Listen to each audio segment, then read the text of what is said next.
vu l'universalisme par rapport notamment à la vidéo sur l'orientalisme, on n'a pas vu l'épistémicide qui va de pair, comme vous allez le voir, avec l'universalisme. Du coup, on va faire une petite vidéo là-dessus. Petite, bien sûr, vous me connaissez, ça va durer 20 minutes, mais on s'entend, on va essayer de raccourcir. Donc, l'universalisme va de pair avec l'épistémicide. Épistémicide, en anglais, épistémé, c'est savoir, et cide, c'est tuer. Donc, l'épistémicide, tuer le savoir. Si jamais ma vidéo ne vous paraît peut-être un peu trop floue par rapport à l'épistémicide ou tout simplement vous avez besoin de plus d'informations, dans les ressources, je vous donne une autre vidéo qui est très bonne pour comprendre l'épistémicide, qui est réalisée par Fatima Kemilat. Donc je vous mettrai en ressources si vous avez besoin de plus. C'est une très bonne vidéo également pour comprendre l'épistémicide. Et d'ailleurs, dans cette vidéo, elle dit l'épistémicide, c'est un crime silencieux. Et c'est un crime silencieux dont nous, en tant qu'étudiants, étudiantes, chercheurs, chercheuses, professeurs, professeurs au sein de l'Occident, nous sommes tous et toutes coupables. Même en dehors de l'Occident en fait. Mais nous sommes tous et toutes coupables d'épistémicide au quotidien. Donc vous allez comprendre pourquoi elle dit ça. Donc non seulement c'est un crime silencieux dont nous sommes tous et toutes coupables, mais il est d'autant plus pernicieux et d'autant plus terrifiant que c'est un crime, disons que dans sa forme la plus parfaite, on n'a même pas conscience qu'il y a eu épistémicide, qu'il y a eu meurtre de savoir. Meurtre.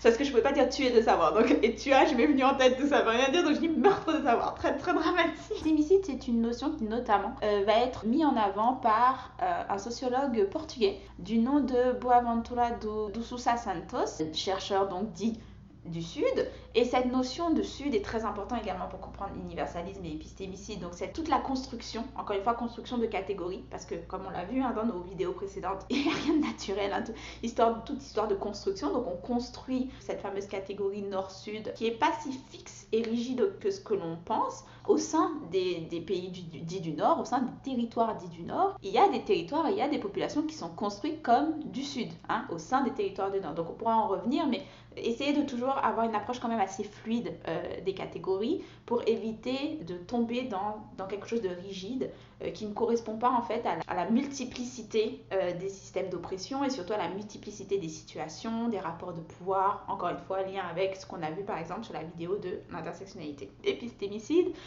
tuer le savoir. L'exemple concret que Fatima va donner dans cette vidéo, je vais la reprendre puis je vais vous en donner quelques autres, mais l'exemple concret qu'elle va donner, qui va certainement vous parler dans le contexte canadien, c'est la fameuse idée qu'on nous a enseignée à l'école que 1492, c'est la découverte des Amériques par Christophe Colomb. Et ça, c'est un exemple hyper concret d'un épistémicide. Pourquoi ? Parce que c'est vraiment, on nous enseigne une idée que Christophe Colomb aurait été le premier à mettre le pied en Amérique et que du coup, il a découvert les Amériques, qu'il n'y aurait personne en Amérique. Finalement, le destin de l'Amérique, l'histoire de l'Amérique débute en 1492 par cette fameuse découverte. Alors, déjà d'une, Christophe Colomb, il a découvert que dalle, parce que avant son arrivée dans les Amériques, quasiment tout le monde était déjà passé par là. Ce que met d'ailleurs également en avant Fatima, mais je veux dire, les Égyptiens étaient passés, les Vikings étaient passés là, enfin tout le monde était passé par là. Christophe Colomb, c'est un des derniers à avoir mis le pied là sur place, et surtout, il y avait des populations avant l'arrivée de Christophe Colomb. Donc l'histoire des Amériques ne débute absolument pas en 1492. Christophe Colomb, il a découvert que le chic, et surtout, en fait, la manière dont on devrait nous l'enseigner, c'est 1492, c'est le début de la colonisation des Amériques par le Royaume d'Espagne. D'accord ? Parce que Christophe Colomb n'était pas espagnol, mais son projet avait été financé par notamment Isabelle d'Espagne. J'allais me lancer dans une vidéo sur Isabelle. Oh là là. On pourrait faire toute une vidéo sur elle, très très très croyante, persuadée que c'était sa mission divine de nettoyer le royaume d'Espagne. Et quand je dis nettoyer, nettoyer de la présence de la population juive, nettoyer de la présence de la population musulmane. C'est sous son règne qu'il va y avoir la reconquista du sud de l'Andalousie. C'est sous son règne qu'on va inventer l'idée de pureté de sang, parce qu'il y avait eu du fait de la persécution du royaume d'Espagne, il y avait eu des personnes qui s'étaient converties en fait au catholicisme. Et puis il y avait eu cette idée que les nouveaux convertis n'étaient pas vraiment convertis, donc ils avaient subi beaucoup de suspicions. Puis il y a eu lancé une véritable chasse aux sorcières en fait envers les nouveaux convertis, avec cette idée finalement que vous pouvez peut-être être nouveau converti, mais en vrai vous ne valez pas ceux qui sont descendants de catholiques. Donc la fameuse pureté du sang qui va donner lieu du coup à toute cette hiérarchisation des races, la controverse de Valaloïde. En fait, petite digression, j'ai fait ma maîtrise en histoire avant de passer en sociologie, donc c'est pour ça que bon, l'histoire autour de Isabelle, là, Ferdinand et Isabelle, c'est un couple, un couple, mais bon, fermeture de parenthèse, mais c'est cette fameuse pureté du sang. On pense que ça vient des États-Unis, mais en fait pas du tout. C'était bien avant. D'ailleurs, 1492, c'est aussi la Reconquista, parce qu'avant, il y avait depuis plusieurs siècles, il y avait une énorme présence musulmane, et il y avait une énorme brassée, il y avait plusieurs populations avec plusieurs religions qui vivaient les uns avec les autres. On peut pas non plus parler d'harmonie, parce qu'il y avait avant, je veux dire Isabelle,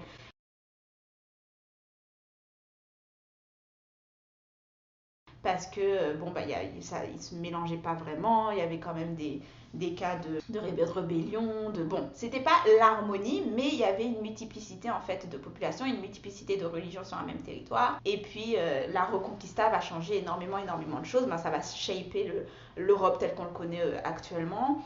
Je sais pas pourquoi je suis partie aussi loin.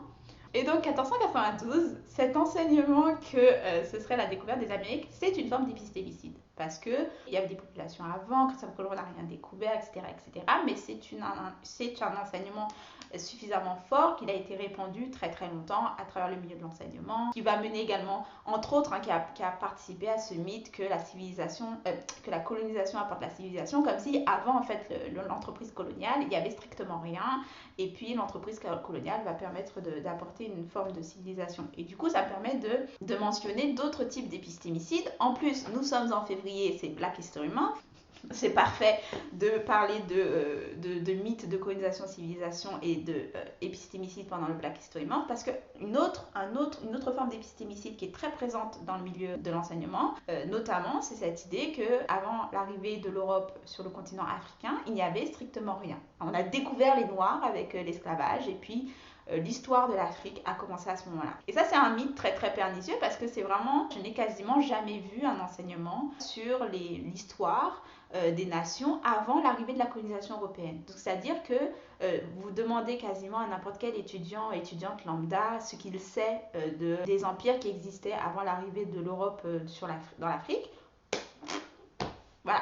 L'empire du Bénin, l'empire du Congo, grande royauté, les architectures, le savoir, les mathématiques, les universités qui existaient auparavant. Il y a vraiment cette idée que la colonisation a lancé l'histoire de l'Afrique et qu'avant, il n'y avait pas d'histoire, il n'y avait rien, ils n'avaient rien construit, ils n'avaient rien produit, il n'y avait pas d'architecture, il n'y avait pas de savoir, il n'y avait pas d'art, il n'y avait pas d'organisation économique, il n'y avait pas de royauté ou d'organisation gouvernementale, il n'y avait strictement rien. On a juste trouvé de la terre et des gens. Et on a pris les gens et on a pris les ressources de la terre, il n'y avait pas d'exploitation de ces ressources, strictement rien. Et ça, c'est un épistémicide également très très pernicieux, très présent, qui consiste quand même à littéralement enseigner à une population qu'elle est descendante de populations qui n'auraient strictement rien apporté à l'humanité. Quand on sait, lorsqu'on commence à s'intéresser un tout petit peu au sujet qu'on gratte, quand on sait à quel point c'est un énorme mensonge, et un mensonge d'autant plus violent qu'il sert également à délégitimer le futur de ces populations, en disant puisque vous n'avez rien apporté, vous êtes redevable en fait de cette colonisation.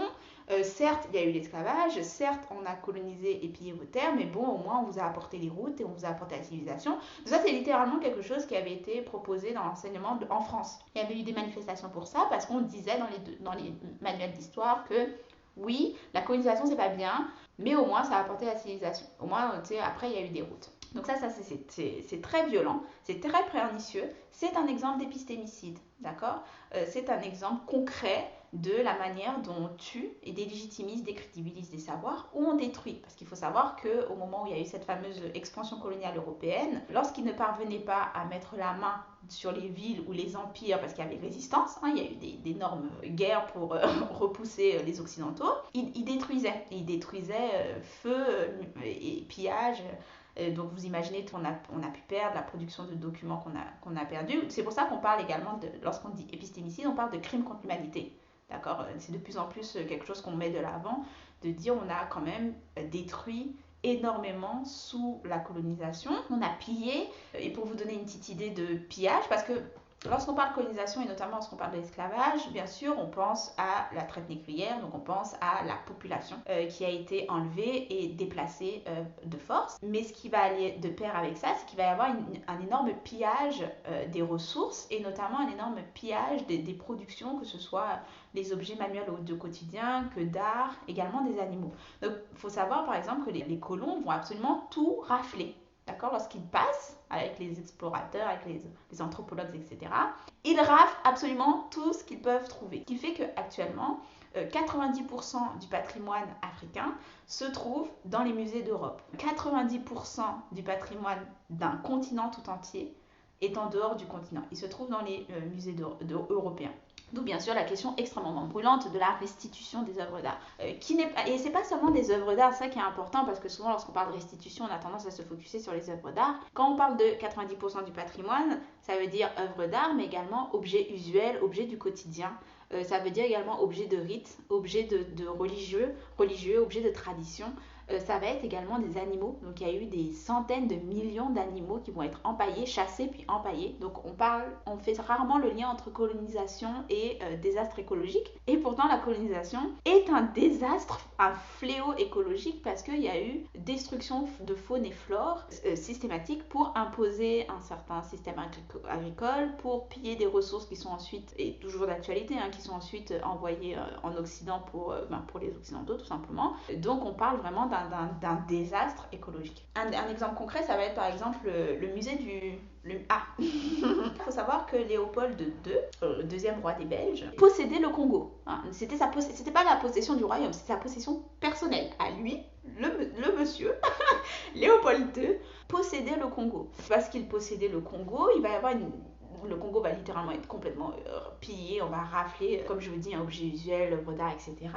Et notamment, de son vivant, Léopold II va organiser une exposition, notamment avec des artefacts, des animaux empaillés, des objets usuels, des œuvres d'art, des masques, des êtres humains, parce qu'il va mettre en place un zoo humain pour faire la vitrine en fait, pour faire la publicité de la colonisation, à quel point la colonisation c'est une bonne entreprise. Regardez, on peut aller les éduquer, on peut les mettre au travail, on peut leur apprendre, voilà, on peut aller civiliser ces sauvages, ces barbares, zoo-humains.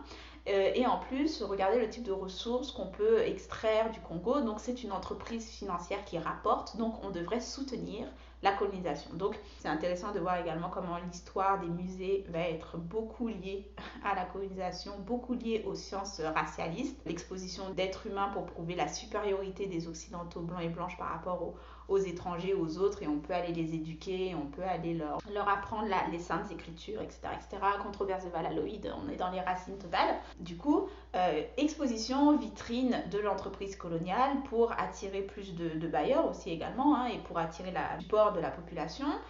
Ça a été un énorme succès, au point que finalement cette exposition est devenue permanente. Le musée qui est donc rempli de tout ce qu'on a pris au Congo, il y en a tellement qu'on doit l'agrandir. Au final, il ne devient plus le musée du Congo, mais il est même le musée du Congo, de l'Océanie, de l'Afrique. Du coup, voilà, c'est un musée de absolument tout là où on a pillé. Il va être au fil du temps, c'est un musée qui existe toujours, parce qu'il va être au fil du temps rebaptisé, renommé, donc il va devenir African Museum. Là, j'ai un doute sur le nom qu'il a actuellement, je pense pas qu'il s'appelle African Museum de nos jours, mais il faudrait que je vérifie. Bien sûr, on va au fil du temps, parce que ça devient quand même un petit peu touchy, un petit peu politique, d'avoir un musée qui est profondément colonial. On va enlever les effigies à la gloire de Léopold II. On va essayer de faire en sorte qu'il passe un petit peu plus de nos jours, mais on garde le musée, on garde sa structure. Actuellement, le musée, dans sa dernière forme, expose à peu près 400 objets. Auparavant, il en exposait 1700. On estime que c'est un musée qui a en réserve, plus de 180 000 objets. Objets, sachant que ça recouvre œuvres d'art, objets traditionnels, objets de religion, objets usuels, animaux empaillés, etc. pour un musée qui en expose 400. Ça, c'est juste un petit exemple. Quand je vous dis que tous les musées d'Europe, n'importe lequel peut exposer, c'est parce qu'il y a eu une rafle systématique. Quand je vous dis 90% et que je vous donne en exemple ce petit musée belge à la base qui avait été fait par rapport à ce qui a été pris au Congo, c'est pour vraiment vous donner l'idée de qu'est-ce que cela implique également lorsqu'on parle de délégitimation, décrédibilisation et destruction, pillage, qui me permettent de continuer cette idée, de maintenir finalement l'idée que certains peuples, certains territoires n'auraient pas d'histoire. Quand je dis certains peuples n'auraient pas d'histoire, littéralement, on a un président français, donc Sarkozy, qui va faire un discours dans une université, je pense à Dakar, oui c'est ça, à Dakar, où il va dire qu'il est temps pour les Africains de rentrer dans l'histoire. Donc on a littéralement un président qui considère qu'on a tout un continent et toute une population qui n'a pas d'histoire. Et il va le dire parce qu'il s'appuie sur une conception de l'histoire, notamment du conflit, qui est finalement enseignée telle qu'elle, dans l'académie. On nous apprend que l'histoire de la population noire d'Afrique a débuté avec l'esclavage, a débuté avec la colonisation. Et du coup, lorsqu'on a des chercheurs, chercheuses issus du Sud qui font cette dénonciation d'épistémicide, on fait le circuit, c'est pour démontrer qu'il y a cette hiérarchisation des savoirs qui a débuté donc pendant la période d'expansion coloniale, se maintient toujours aujourd'hui. Notamment, pour parler du pouvoir de la citation, 9 fois sur 10, lorsqu'on écrit un devoir, que ce soit une dissertation, un exposé, un article, lorsqu'on publie, etc., 9 fois sur 10, on cite quelqu'un, un auteur ou une autrice, qui est issu de 7 pays. 9 fois sur 10, seulement 7 pays. Et dans ces 9 fois sur 10 et ces 7 pays, c'est majoritairement des hommes. Donc quand je vous dis que l'épistémicide, c'est important également pour notre cours, c'est qu'il y a cette idée que les femmes ne produisent pas de savoir. Elles sont minoritaires dans la production de savoir. Les femmes issues de pays du Sud sont minoritaires. Et c'est pas qu'il n'y a pas de production, parce qu'au moment où l'Occident se met à réfléchir sur la nature, les divinités, sur qu'est-ce qui fait l'être humain, etc., lorsqu'ils se mettent à philosopher, etc., ça réfléchit partout dans le monde en même temps. D'accord ? Toutes les populations se mettent à produire, toutes les populations sont en train de réfléchir à cela. Il y a une concomitance de production de savoir, de réflexion, de philosophie, de science, de religion, etc. Mais il va y avoir cette idée que la seule source valable de ces productions de savoir, c'est l'Occident. Et qui se maintient dans notre manière de travailler actuellement dans la production de savoir dans le milieu académique, parce qu'on continue d'invisibiliser totalement tout auteur qui ne fait pas partie de ces 7 pays. Et c'est même pas une question de barrière de langue, parce que de plus en plus, malheureusement, ce que ça a comme conséquence, c'est qu'on a toutes les personnes qui produisent en étant issues du Sud vont produire en anglais, majoritairement. Parce qu'elles savent pertinemment que si elles veulent avoir une chance d'être citées, il faut que ce soit fait dans une langue qui est considérée comme la langue de production de savoir. Donc ça va être en anglais, à la limite en français ou en espagnol, mais en tout cas majoritairement en anglais. On va utiliser des concepts du Nord, parce que sinon notre production de savoir va être mise de côté ou va pas du tout attirer l'attention ou considérée comme finalement anecdotique. Et donc il y a toutes ces productions qui s'alignent sur quelque chose de très narrow, très limité, pour pouvoir finalement se faire une place dans le milieu de production de savoir, dans le milieu académique. Et donc on a une réduction finalement de toute la richesse de la production de savoir que pourrait avoir l'humanité. On a une fuite des cerveaux également, parce que la plupart des chercheurs, chercheuses qui se font un nom finissent par être embauchés par les universités occidentales, notamment les universités du Nord. Pourquoi ? Parce que ce sont les universités qui ont le plus d'argent. Parce qu'on est dans un système où le milieu universitaire, le milieu académique, est de plus en plus néolibéral. Donc fonctionne de plus en plus comme une entreprise. Et des entreprises, il faut que ça se fasse de l'argent. C'est du capitalisme de base. Forcément, dans la compétition, on recrute les meilleurs des autres pays. Et donc, on a cette fuite des cerveaux où on a des pays où leur université voit partir leurs professeurs ou leurs étudiants et étudiantes les plus brillants parce qu'ils n'ont pas les moyens d'être en compétition. Et l'autre facette également, c'est qu'au sein des universités occidentales, on n'a absolument aucun moyen quasiment d'avoir accès au savoir dit autre ou d'avoir des professeurs qui nous y initient, tandis que dans les universités dites du Sud, ce qu'ils apprennent, c'est ce qui est produit dans le Nord. Donc, ce sont les auteurs, les autrices que nous, on a. Ce sont les concepts que nous, on a. Mais c'est pour montrer du coup toutes les ramifications de l'épistémicide. Comment ça se traduit dans la pratique, l'épistémicide, notamment au Québec, ça va être le refus de la reconnaissance des diplômes. Et ça, c'est un vrai, là on en parlera encore avec Emilia Kimball, mais c'est un vrai problème. Le Québec est championne pour ça,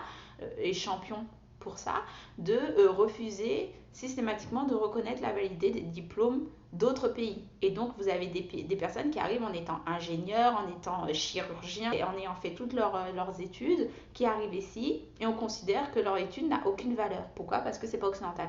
Ça fait des années, c'est quelque chose qui est générationnel, ça date pas de maintenant, c'est un vrai problème. On a un pays qui est constamment en train d'appeler, qui est constamment en train de faire des appels à l'immigration dite qualifiée, mais qui fait un tri pour faire en sorte que, ok, si vous devez être qualifié de certains pays, si vous êtes qualifié de pays qu'on considère comme inférieurs, votre enseignement est forcément inférieur. Et Émilie pourra vous en parler. Parfois venant de pays où les universités sont beaucoup plus pointues dans l'enseignement ou vont beaucoup plus loin dans l'enseignement de ces techniques finalement du sujet, mais qui arrivent au Canada et on considère qu'il y a une supériorité du diplôme canadien et donc on refuse de reconnaître. Et donc on a des personnes qui arrivent et qui subissent la déqualification. Et quand on parle de déqualification, des personnes qui par exemple sont qualifiées pour diriger des hôpitaux et qui ne peuvent pas trouver autre travail que Uber, par exemple. Ça c'est de l'épistémicide.